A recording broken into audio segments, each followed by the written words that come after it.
We're going to talk about the formula for personal and professional. Now check this out. Check this out. Sustainable success. Sustainable. I don't know about you, but I'm not interested in getting it today and losing it tomorrow. That's not what I do. That's not what you do. The formula for personal and professional sustainable success lies within our ability to create the most powerful, emotional, relevant, but this is the most important part, one-of-a-kind, unexpected brand. I talk about innovation, but I'm not talking about invention. I'm not asking you to try to figure out a different product to sell. Stay the course, man. You got great stuff. You've got great stuff. I'm asking you to innovate in service. I didn't invent speaking. People have been speaking since the beginning of time. I'm innovating the speaking business. You didn't invent windows and siding and doors. I'm asking you to innovate how you sell those things. Steve Jobs didn't invent the PC. He didn't invent the tablet. He didn't invent the cellular telephone. He didn't invent retail shopping.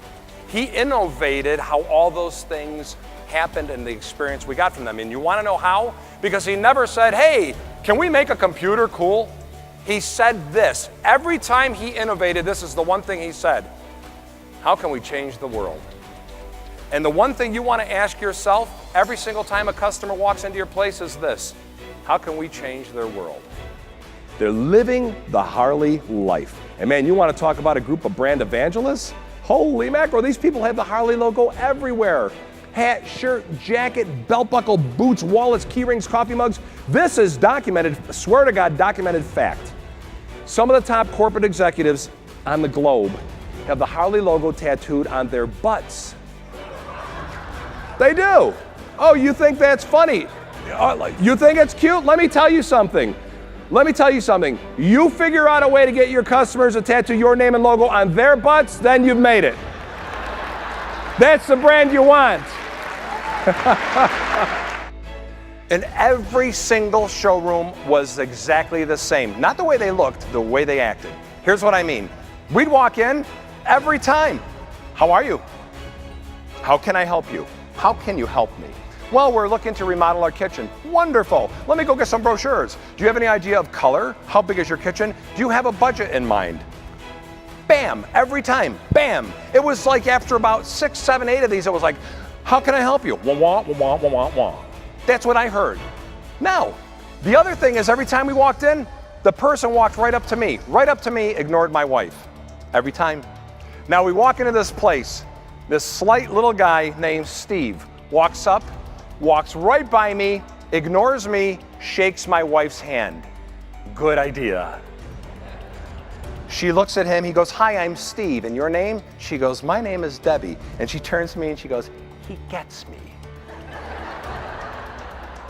Apparently I do not. You saw a lot of wonderful vignettes.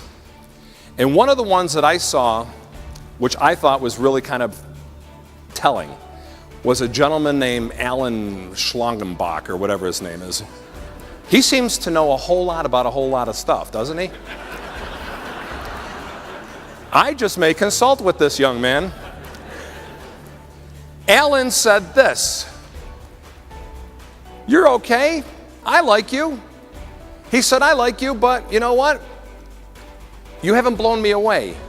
He said, what you've done is you've managed my expectations.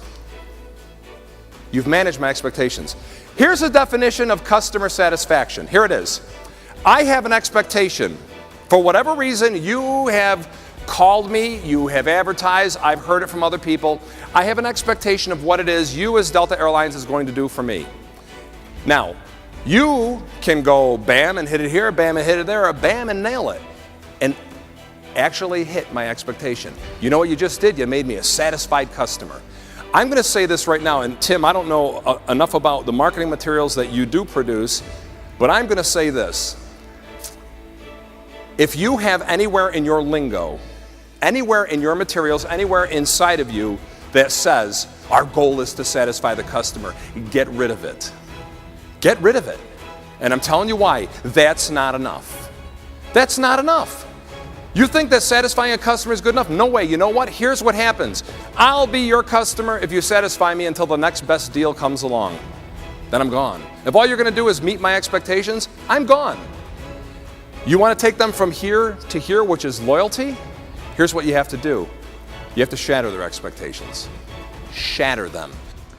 Here's a definition of a cult brand. Their customers will blindly follow them. Blindly.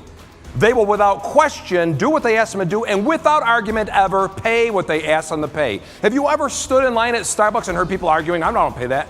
Never. People don't negotiate for Harleys. They wait in line for a year or two to pay full price. Why? Are these stupid people? No. These are some of the most informed, educated people in the world. Why then are they going, here you go, you bet? Here's why. Two reasons. Number one, they trust the brand. Folks, you know as well as I do, we only buy from people we trust. Am I correct? Okay. They trust the brand has never done them wrong, never steered them in the wrong direction. Here's number two.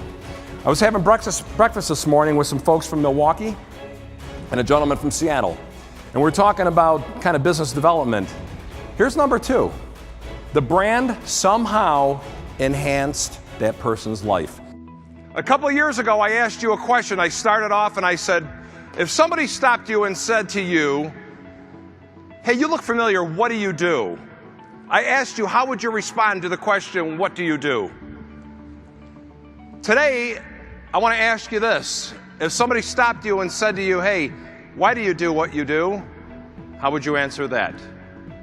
I want you to think about this. Why do you do what you do? And here's the question. As you're evaluating, as you're reflecting, is your why bigger than the what? In other words, is why you do what you do greater, bigger than, more important than the what, than the stuff you sell? Is the why bigger than the bottom line? Is the why bigger than you? Ask yourself this and be honest. All great, sustainable, profitable organizations are those who attract and keep passionate, intelligent, talented people. All great organizations, sustainable, profitable organizations, are organizations that have a culture of meaning and purpose. Now, this doesn't mean that you have to be working for a company that's trying to find a cure for cancer. It doesn't mean that. It doesn't matter what you sell, as long as the why is greater than the what. It doesn't matter. And it all begins and ends with you. Great cultures, sustainable organizations, organizations surrounded by passionate, talented, intelligent people are all the result of leadership.